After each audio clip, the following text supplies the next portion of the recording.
Hello everyone, my name is चिंतन। तो आज हम करने वाले हैं chapter 1 chemistry class 10 chemical reactions and equation. सबसे बेसिक चैप्टर केमिस्ट्री के लिए आज तक यही रहने वाला है, केमिकल रिएक्शंस एंड इक्वेशन। बहुत आसान चैप्टर है। तो सबसे पहले मेन सही शुरुआत करते हैं। केमिकल रिएक्शंस, रिएक्शंस क्या होता है? रिएक्शंस होता है इन्हीं दो कंपाउंड के बीच में रिएक्ट होना, उनका कुछ प्रोडक्ट में चेंज होना, उसको बोलते हैं रिएक्शन। और इस रिएक्शन को हम किससे प्रेजेंट करते हैं? केमिकल इक्वेशन से प्रेजेंट करते हैं, उसको बोलते हैं केमिकल इक्वेशन। तो आगे बढ़ते हैं। सबसे पहले हमारा टॉपिक है केमिकल इक्वेशन क्या होती है। केमिकल इक्वेशन वो होती है जिसमें एक, दो या तीन या कोई कितने भी रिएक्टेंट रिएक्ट करके क्या बनाए प्रोडक्ट, और उसको हम जिस तरह से लिखते हैं उसको बोलते हैं केमिकल इक्वेशन। फॉर एग्जांपल, अगर मैग्नीशियम की रिबन को बर्न किया जाए ऑक्सीजन की प्रेजेंस में, आपको ये अगर रिबन है मान लीजिए मैग्नीशियम का, इसको हम बर्न कर रहे हैं किसकी प्रेजेंस में? एयर की प्रेजेंस में, जिसमें क्या होती है? ऑक्सीजन होती है।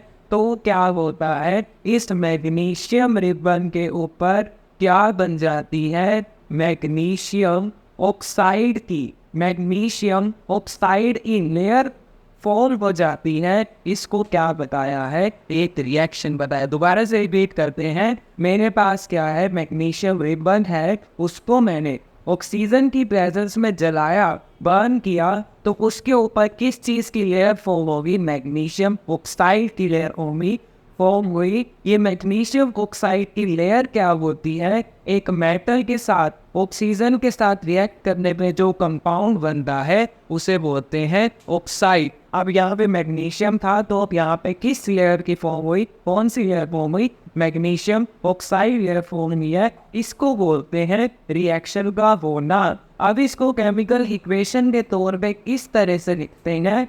Mg+ में ऑक्सीजन के साथ रिएक्शन हुई तो क्या बनेगा? MgO बनेगा, मैग्नीशियम ऑक्साइड बनेगा।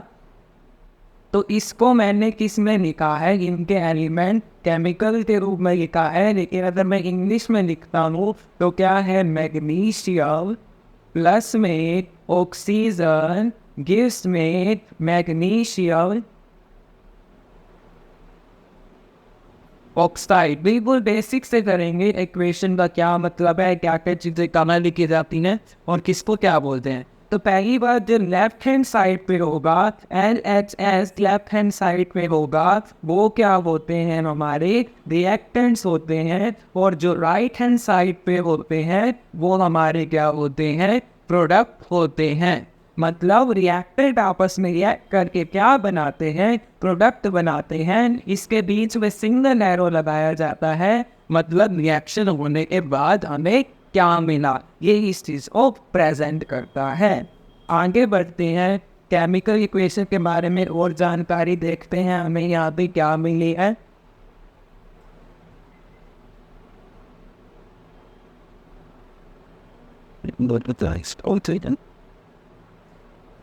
हाँ जी, तो यहाँ पे जितना भी दिया हुआ है वो हमने यहाँ पे बता दिया है मैंने आपको। अब आता है राइटिंग का केमिकल इक्वेशन। इसको लिखा कैसे जाता है? Mg+ में O2, वही वाले एग्जाम्पल के साथ किया है। Mg+ में O2 क्या लिखा जाता है? MgO लिखा जाता है। और इसमें बात अब आ रही है skeletal equation, skeletal chemical equation. Skeletal equation एक होती है स्केलेटल इक्वेशन, एक होती है बैलेंस्ड इक्वेशन। इन दोनों में फर्क में बात करने वाले हैं और फिर बात करेंगे कि बैलेंसिंग कैसे की जाती है। बहुत आसान टॉपिक है, कोई मुश्किल टॉपिक नहीं है। पहले इन दोनों में डिफरेंस समझते हैं। स्केलेटल से आपको क्या याद रखना है? जिस इक्वेशन की बैलेंसिंग ना हुई वो क्या होती है? Skeletal equation. अब बैलेंसिंग क्या होती है पहले वो समझते हैं। मान लीजिए मेरे पास ये एग्जांपल है। अब अगर मैं बात कर रहा हूँ law of conservation of mass, अगर मैं law of conservation of mass के बारे में बताऊं कि वो क्या कहता है, वो कहता है कि mass can neither be created nor be destroyed. Mass को ना ही बनाया जा सकता है ना ही खत्म किया जा सकता है, सिर्फ उसकी फॉर्म को बदला जा सकता है। कहने का मतलब जब NH जब रिएक्टेंट है तब भी मास उतना रहेगा, प्रोडक्ट बनने पर भी मास उतना रहेगा। बस इस कंजर्वेशन ऑफ मास को, इस लॉ को हमें सही रखने के लिए क्या करते हैं, हम बैलेंसिंग करते हैं। बैलेंसिंग में क्या करते हैं, हम LHS और RHS में दोनों के नंबर ऑफ एटम्स को, कितने एटम्स हैं एक एलिमेंट के, उनको क्या करते हैं, सेम करते हैं दोनों साइड पे, LHS पे और RHS पे। यहाँ पे चेक करते हैं कि हमारे सेम है या नहीं है। अब यहाँ पे सेम हो या ना हो, पहले ये कौन सी इक्वेशन है, स्केलेटल, और बैलेंस करने के बाद ये कौन सी इक्वेशन रहेगी, बैलेंस केमिकल इक्वेशन। यहाँ देखते हैं Mg के हमारे पास कितने एटम्स है, यहाँ पे 1 है, यहाँ पे 1 है क्योंकि एक ही लिखा हुआ है। ऑक्सीजन के कितने हैं, यहाँ पे 2 है, यहाँ लिखा नहीं है, मतलब O2 है तो 2 है नंबर ऑफ एटम्स है। राइट हैंड साइड में चेक करते हैं, Mg का 1 है और O का 1 है, मतलब ये स्केलेटल इक्वेशन है। इनकी दोनों साइड पे नंबर ऑफ एटम्स चेंज हैं। देखें Mg के बिफोर लिखते हैं और ऑक्सीजन के भी बिफोर लिखेंगे, फिर इसके आफ्टर वाले लिखेंगे। LHS में देखें, मतलब रिएक्टेंट अभी है, प्रोडक्ट नहीं बना है, तो Mg के कितने हैं हमारे पास 1, और RHS में कितने हैं 1, और ऑक्सीजन के यहाँ पर कितने हैं 2 हैं, और Mg के यहाँ पर कितने हैं 1 है। ये स्केलेटल इक्वेशन है क्योंकि इसके नंबर ऑफ एटम्स दोनों में अलग अलग है। अब इसको बैलेंस करना सीखेंगे, बैलेंसिंग के बाद करते हैं। अब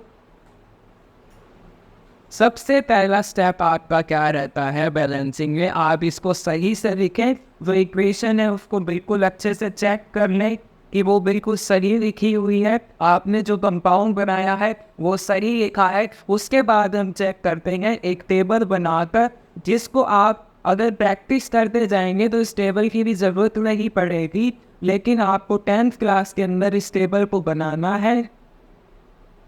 केमिकल हमारे पास यहाँ पे कौन कौन से हैं एलिमेंट, एक है मैग्नीशियम और एक है ऑक्सीजन। यहाँ पे बिफोर लिख सकते हैं, बिफोर रिएक्शन लिख सकते हैं, या फिर LHS लिख सकते हैं, और यहाँ पे प्रोडक्ट लिख सकते हैं, या RHS लिख सकते हैं, या आफ्टर रिएक्शन लिख सकते हैं। अब आप यहाँ पे देखिए Mg के बिफोर रिएक्शन LHS में रिएक्टेंट की फॉर्म में कितने एटम्स हैं, यहाँ पे ओनली 1 एटम है, और ऑक्सीजन पे कितने हैं, यहाँ पे 2 एटम्स है। वो राइट हैंड साइड में प्रोडक्ट बनने के बाद, ऑक्साइड बनने के बाद Mg के कितने हैं 1 है, और ऑक्सीजन के भी कितने हैं 1 है। मतलब आपको ऑक्सीजन को सेम करना है, Mg को सेम है ही, इसलिए आपको यहाँ पे 2 करने के लिए मल्टीप्लाई कहाँ होगा, फ्रंट में होगा। पूरा कंपाउंड आपको अगर लिखा हुआ है, जिसको मैं मान लीजिए A लेट करता हूँ, तो आपने अगर A के अंदर कोई भी एलिमेंट है उसका इंक्रीज करना है तो मल्टीप्लाई पूरे के साथ होगा, वो किसी सेपरेटली मल्टीप्लाई नहीं होगा अगर वो पूरा कंपाउंड है। जैसे कि यहाँ पे MgO पूरा कंपाउंड है, O को 2 करने के लिए मैंने ना यहाँ 2 लिखा है, ना इसके बीच में 2 लिखा है, इसके फ्रंट में 2 लिखा है, ये पूरे से मल्टीप्लाई होता है, आपको फ्रंट में लिखना है। तो अब यहाँ पर हमारे पास O कितने हो गए हैं, मैंने इसको 2 से मल्टीप्लाई किया है, लेकिन आप देखिए 2 Mg क्या आगे है, तो 2 यहाँ से भी मल्टीप्लाई हुआ है, मतलब RHS में आपके 2 Mg हैं, और कितने हैं ऑक्सीजन भी कितने हैं 2 हैं। अब LHS को भी देखना है, दोनों में सेम रखने हैं। ऑक्सीजन तो यहाँ पर 2 ही है, लेकिन Mg कितना है 1, तो अब इसको कितना करना है, हमें 2 करना है, तो हमने Mg के आगे क्या लगा दिया, 2 लगा दिया। तो अब देखते हैं क्या हमारी इक्वेशन बैलेंस हो गई है या नहीं हुई है। अब चेक करते हैं, मैं अभी टेबल बना रहा हूँ जिसकी आपको ज़रूरत नहीं है। तो आपने क्या चेक किया, LHS में अब देखें Mg के कितने हैं 2 हैं, ऑक्सीजन के कितने हैं 2 हैं, RHS में देखें Mg के कितने हैं 2 हैं, और ऑक्सीजन के भी कितने हैं 2 है, क्योंकि ये 2 दोनों से मल्टीप्लाई हुआ है। हैंस ये होती है बैलेंसिंग। सबसे आसान क्या है, आपने लेफ्ट हैंड साइड और राइट हैंड साइड में काउंट करने हैं, जितने जिस जगह कम है उसको मल्टीप्लाई करके इक्वल करना है। ये हम क्या कहेंगे, balancing the equation. For example यहाँ पे और भी है हम, हाँ जी, तो अगला एग्जाम्पल हमारे पास यहाँ पर है जिंक प्लस में सल्फ्यूरिक एसिड गिव्स में, मैं नीचे लिख रहा हूँ, गिव्स में जिंक सल्फेट प्लस में हाइड्रोजन। आपको इस वीडियो के लास्ट में आपको कुछ मेन केमिकल फॉर्मूलाज मैं आपको लिखवाऊंगा जो कि हमारे डायरेक्टली यहाँ पे यूज होंगे। आपको याद करने की ज़रूरत है, थोड़े से याद करेंगे तो आपको याद रहेंगे। करते क्या है, जिंक है Zn लिया, प्लस में सल्फ्यूरिक एसिड क्या होता है, सल्फर के साथ एसिड, सल्फर एस एसिड है तो H की प्रेजेंस होगी, उससे क्या याद रहेगा, H2SO4। ये क्या है हमारे पास, सल्फ्यूरिक एसिड। अब हमारे पास क्या बना है, सॉरी यहाँ पे लिखना रह गया, जिंक सल्फेट बना है प्लस में हाइड्रोजन। जिंक सल्फेट, सल्फेट क्या होता है, SO4। जिंक सल्फेट में सल्फेट क्या है, SO4। Zinc acid is sulphate SO4 plus में क्या रिलीज हुआ, हाइड्रोजन गैस रिलीज हुई, H2 रिलीज हुआ। अब ये हमारे पास क्या आ गई है, एक केमिकल इक्वेशन आ गई है। अब इसको हमने क्या करना है, बैलेंस चेक करना है कि ये बैलेंस है या नहीं है। अब आप देखिए, जिंक के टेबल के साथ ही करते हैं, टेबल बना लेते हैं यहाँ पे।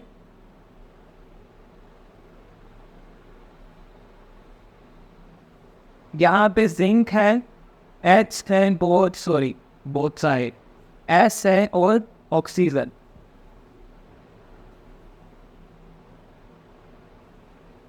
ये LHS के लिए है या RHS के लिए। जिंक का LHS में कितने हैं एटम्स, 1, और H के कितने हैं 2, S के कितने हैं 1, O के कितने हैं 4। जिंक राइट हैंड साइड में कितने हैं 1, S का कितना है 1, O के कितने हैं 4, H के कितने हैं 2। आप ध्यान से देख सकते हैं हमारे दोनों में ही LHS और RHS में दोनों में सारे नंबर ऑफ एटम्स क्या है, सेम है, तो हमें इसे बैलेंस करने की ज़रूरत नहीं है। ये ऑलरेडी बैलेंस केमिकल इक्वेशन है। हमारा बीच में एक टॉपिक रह गया है कि केमिकल रिएक्शन को हम कैसे बताते हैं कि वो केमिकल रिएक्शन हुई या नहीं हुई, हम वो इस टॉपिक के बाद करने वाले हैं। तो अब स्टार्ट करते हैं नेक्स्ट एग्जांपल, Fe प्लस में H2O गिव्स में Fe2O3 Fe3O4 प्लस में H2। हाँ जी, तो अब इसको हमें क्या करना है, बैलेंस करना है। सिमिलरली क्या बनाएंगे, टेबल बनाएंगे।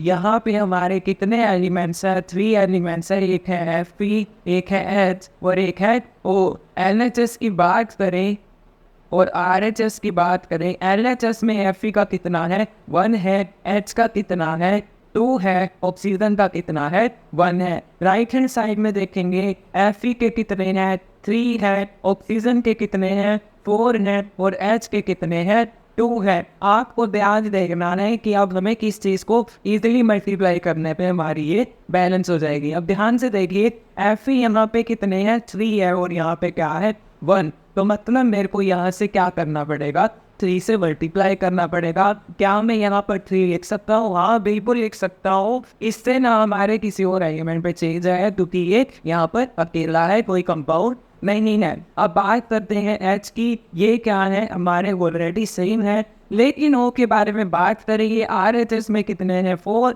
और लेफ्ट हैंड साइड पे कितने हैं 1, तो हमें ऑक्सीजन को 4 करना है, 4 से मल्टीप्लाई करना है। तो क्या मैं 4 यहाँ पर लिखूंगा, नहीं। क्या मैं 4 यहाँ इसके बीच में लिखूंगा, नहीं। 4 हमारा क्या आएगा, पूरे कंपाउंड के आगे आएगा।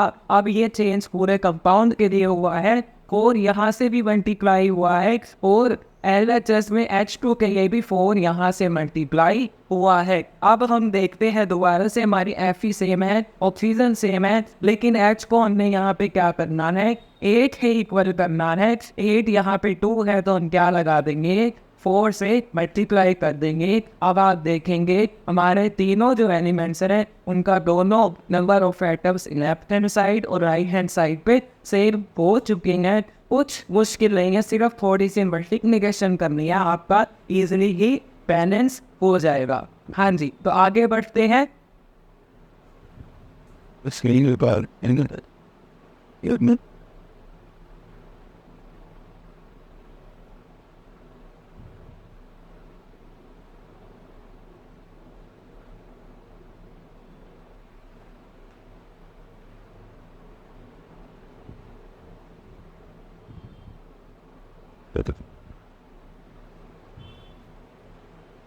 तो वो टॉपिक हमारा बैलेंसिंग का ख़त्म हो चुका है। हम पहले वाला टॉपिक अब कर लेते हैं कि केमिकल रिएक्शंस को हम कैसे डिफाइन करते हैं कि वो कब हो रही हैं या कब नहीं हो रही हैं। हम कैसे पता लगाएंगे? From the following observation we can determine whether a chemical reaction has taken place और नॉट। From the following we can determine whether a chemical reaction has take place or not। क्या क्या फैक्टर्स हैं हमारे पास, ये तीनों फैक्टर याद होने चाहिए, 1 मार्क्स में आ सकता है क्वेश्चन। पहला है 4 फैक्टर्स हैं। एक है चेंज इन स्टेट, फिजिकल स्टेट में चेंज होना, या तो वो लिक्विड है तो गैस बन जाए, सॉलिड है तो गैस बन जाए, कोई भी स्टेट में चेंज आना क्या दिखाएगा हमें कि केमिकल रिएक्शन हो रही है। अगर स्टेट में चेंज ना आए तो किसी और चीज़ में चेंज आ सकता है। वो क्या है? चेंज इन कलर, या तो कलर में चेंज आ जाए तो हम क्या कहेंगे, वो केमिकल रिएक्शन हो रही है। एक और फैक्टर जो है इवोल्यूशन ऑफ गैस। इवोल्यूशन का मतलब इवोल्व होना, निकलना, रिलीज होना। इवोल्यूशन ऑफ गैस, गैस का या तो बनना, रिलीज होना, निकलना। अगर ये हो रही है, इवोल्यूशन ऑफ गैस हो रही है, तो हम क्या कहेंगे, chemical reaction has been taken place. अगला आता है चेंज इन टेम्परेचर। टेम्परेचर में चेंज आना, उसका टेम्परेचर अगर वो मान लीजिए 5 डिग्री सेल्सियस है तो वो कम हो जाए या बढ़ जाए, टेम्परेचर में चेंज आ रहा है तो हम क्या कह सकते हैं, chemical reaction has taken place. तो यहीं पे हमारे टॉपिक क्या क्या खत्म हुए हैं। हमने केमिकल रिएक्शन के बारे में पढ़ा, केमिकल इक्वेशन के बारे में पढ़ा, उनको बैलेंस करना सीखा, उनको लिखना सीखा। तो अब कल आपको नेक्स्ट वीडियो में ही कराएंगे, केमिकल फॉर्मूलाज करवाएंगे नेक्स्ट, और हमारा अगला टॉपिक रहेगा टाइप्स ऑफ केमिकल इक्वेशन, और फिजिकल स्टेट्स के बारे में पढ़ेंगे। बहुत आसान चैप्टर है, बहुत इजी चैप्टर है, अच्छे से पढ़ेंगे, समझ के पढ़ेंगे। तो मिलते हैं नेक्स्ट वीडियो में। ये वीडियो अच्छी लगी हो तो लाइक करें, शेयर करें, सब्सक्राइब करें। Thank you.